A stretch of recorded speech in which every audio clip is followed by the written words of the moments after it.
Welcome to the League of Legends Champion Spotlight, featuring Varus, the Arrow of Retribution, recorded with help from our newly released Spectator mode.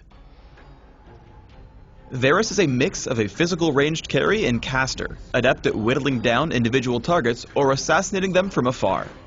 Utilizing his mix of persistent and burst damage, Varus is an exceptional addition to any team composition. Varus' passive is Living Vengeance. Every time Varus kills a minion or monster, he gains attack speed for a few seconds. If he kills or assists in the kill of an enemy champion, he gains more attack speed for an even longer duration. Piercing Arrow charges up and then fires a powerful shot that damages all enemies it hits in a line, dealing reduced damage as it passes through more targets. On the first cast of Piercing Arrow, Varus begins drawing back his bow, slowing him and removing his ability to attack. When cast a second time, he fires with bonus damage and bonus range based on how long he was channeling. If you use smart casting, holding down the button will begin the charge and letting go will fire. Silencing or stunning Varus will put the spell on cooldown without firing. If Varus waits too long to fire, the spell goes on cooldown and refunds part of the mana cost. Blighted Quiver passively gives Varus his basic attacks bonus magic damage. They also apply stacks of Blight up to a cap. When any of Varus' active abilities hit an enemy, these stacks explode, dealing damage based on the target's maximum health. Hail of Arrows fires arrows into an area, damaging all enemies they hit. For the next few seconds, enemies in that area are slowed and receive reduced healing. Varus' ultimate is Chain of Corruption. Varus fires out a skill shot nuke that damages and roots the first enemy champion it hits. Immediately after, it attempts to spread to other nearby enemy champions, damaging and rooting them as well.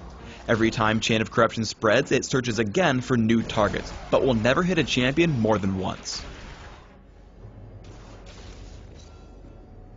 Varus functions exceptionally well in mid lane.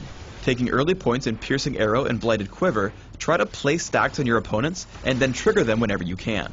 Doing this will let you whittle down your opponent and win the lane. This gameplay also works well in partnered lanes.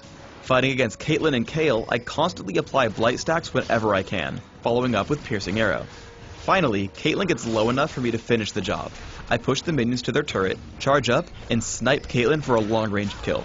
As you level up, these combos get easier. Once you reach enough Blight stacks, lock your target down with Chain of Corruption and keep attacking.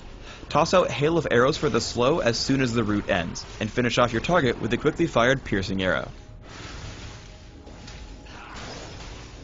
With proper vision, Piercing Arrow can steal important kills from your enemies. I walk across Rise trying to kill the Ancient Golem. After dropping a Sight Ward in the brush, I back off and charge Piercing Arrow. Once I see him start to burst it down for the kill, I shoot off the arrow, stealing away the Golem completely out of range for a counterattack. Flash plus Chain of Corruption lets you pick off running enemies. Basic attacks followed by Piercing Arrow pick up a quick kill. Varus is exceptionally fast at killing Baron Nashor or the Dragon. Fire Piercing Arrow immediately after getting 3 Blight stacks. If you time it right, Hail of Arrows can actually trigger 4 stacks. Launch it after reaching 3 and land a basic attack while it's falling. Hail of Arrows will constantly trigger Blight stacks as it hits an enemy, giving you a 4th.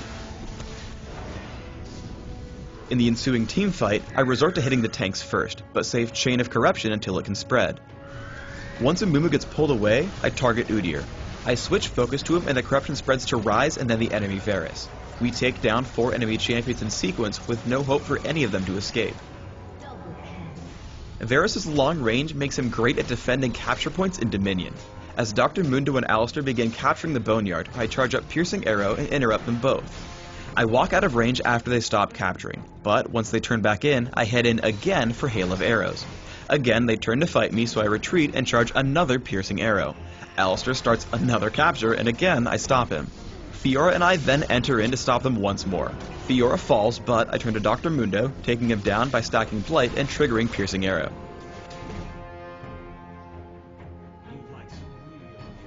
As Varus is a physical damage dealer, I focus on amplifying that damage as much as possible. For runes, I recommend flat attack damage marks, flat armor seals, magic resist per level glyphs, and flat attack damage quintessences. For masteries, I recommend 22-1-7, taking all the physical damage increasing masteries in offense, mana regeneration in utility, and improving my summoner spells. For summoner spells, I recommend Heal and Flash, as these spells will help you navigate and survive fights. On Summoner's Rift, I recommend opening with Boots of Speed and 3 health potions, following up with a couple of Doran's Blades, Berserker's Greaves, and a Vampiric Scepter. Then look for significant damage through Infinity Edge, Phantom Dancer, and Last Whisper. From here, look for items like Guardian Angel, Banshee's Veil, and Bloodthirster. In Dominion, a similar build will work well. I recommend Boots of Speed, Prospector's Blade, and 2 health potions.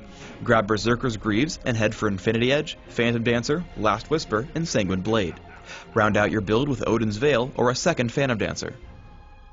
Thanks for tuning in to the Varus Champion Spotlight. Please subscribe to the Riot Games YouTube channel above, and don't forget to thumbs us up just below the video.